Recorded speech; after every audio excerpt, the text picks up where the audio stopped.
Covid అనే మాట మనకిప్పుడు చిన్న జలుబులా అనిపిస్తోంది. కొన్ని రోజుల జ్వరం, దగ్గు, గొంతు నొప్పి, ఆపై మళ్ళీ సాధారణ జీవితం. కానీ ప్రతి కథ అలా ముగియదు. కొన్ని శరీరాల్లో ఆ వైరస్ అడుగుజాడలు మిగిలిపోతాయి. కాలం గడిచినా ఒక నిశ్శబ్ద అలసట శరీరాన్ని పట్టేసి వదలదు. మెదడు మబ్బులా అనిపిస్తుంది. ఊపిరి చిన్నగా మారుతుంది. హృదయం తెలియని భయంతో వేగంగా కొట్టుకుంటుంది. దీన్నే లాంగ్ కోవిడ్ అంటారు. మనం ఎదుర్కొన్న యుద్ధానికి కనపడని గాయమిది. ఈ గాయం నెమ్మదిగా కొత్త వ్యాధులను పుట్టిస్తుంది. జీవితంలోని ప్రతి శ్వాసను ప్రశ్నగా మార్చుతుంది. లాంగ్ కోవిడ్ అనేది మన శరీరం కోలుకున్నా కూడా దాని జాడ మిగిలిపోయే స్థితి. నెలలు గడిచినా అలసట, తల తిరుగుడు, ఊపిరి తీసుకోవడంలో కష్టం, రుచిలో మార్పు, వాసనలో అయోమయం కొనసాగుతూ వస్తాయి. కొంతమందికి కొన్ని వారాల్లో తగ్గిపోతుంది. మరికొంతమందికి ఇది నెలలు, సంవత్సరాలు సాగే శాపంగా మారిపోతుంది. ఇది ఒకే విధంగా ఉండదు. ప్రతి వ్యక్తిలో వేర్వేరు రూపాలు చూపుతుంది. వైద్యులు చెప్పే ఈ స్థితి ఇంకా పూర్తిగా అర్థం కాలేదు.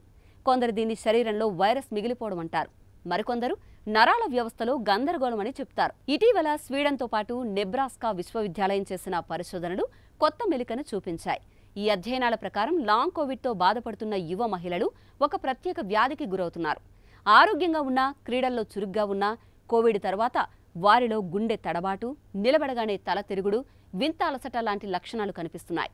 డాక్టర్లు వీరిని పరీక్షించగా ఈ లక్షణాలు పోట్స్ అనే వ్యాధికి సూచనగా తేలాయి. ఒక వైరస్ వదిలిన ముద్ర కొత్త రహస్యాన్ని తెరిచినట్లు అనిపించింది. పోట్స్ అనేది మన నరాల వ్యవస్థలో వచ్చే లోపం. సాధారణంగా మనం నిలబడినప్పుడు రక్తం కాళ్ళలోకి వెళ్లి మళ్లీ హృదయానికి వస్తుంది. కానీ పోట్స్ ఉన్నప్పుడు రక్తం కాళ్లలోనే నిలిచి మెదడుకి సరైన ప్రవాహం చేరదు. దీంతో తల తిరుగుతుంది, గుండె వేగంగా కొట్టుకుంటుంది, చెమటలొస్తాయి, బలహీనత చుట్టేస్తుంది. వైద్యులు చెప్తున్నట్లుగా ఇది సాధారణంగా వైరల్ ఇన్ఫెక్షన్ తర్వాత ప్రారంభమవుతుంది.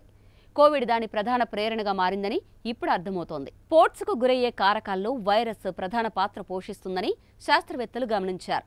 కోవిడ్ తర్వాత చాలా మందిలో మెదడు మబ్బులా ఉండడం, తీవ్ర అలసట, ఏ విషయంపైనా ఫోకస్ చేయలేకపోవడం లాంటి లక్షణాలు కనిపిస్తున్నాయి. పోట్స్ వ్యాధి కారణంగా మన నరాల వ్యవస్థ చెదిరి శరీరంలోని యంత్రాంగం గందరగోళంలో పడిపోతుంది. ఈ గందరగోళం మన ఊపిరిని, మన ఊహలను, మన నిద్రను కూడా ప్రభావితం చేస్తుంది. వైద్యులు మొదట ప్రయత్నించే విధానం రక్త ప్రవాహాన్ని హృదయానికి తిరిగి పెంచే చికిత్స. దీని వాల్యూమ్ ఎక్స్పాన్షన్ థెరపీ అంటారు. ఇది మందులతో పాటు శారీరక వ్యాయామాలతో కూడా సాధ్యమవుతుంది. ఈ ప్రక్రియ నెమ్మదిగా జరుగుతుంది. శరీరం తట్టుకునేంత వరకు క్రమంగా వ్యాయామం పెంచాలి. ప్రతి చిన్న అడుగు ఒక పెద్ద విజయంలా ఉంటుంది. నెలలు గడిచినా ఆశ వదలకూడదు. మరోవైపు కోవిడ్ అనే వైరస్ మన ఊహలను మించిపోయిందనే చెప్పాలి. అది మన శరీరంలో ఒక కొత్త భాష రాసింది.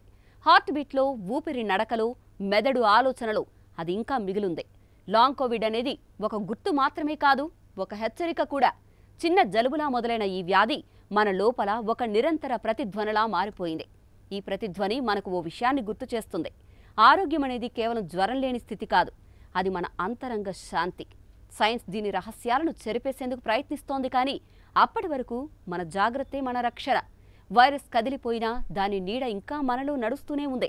అందుకే జాగ్రత్త అండి.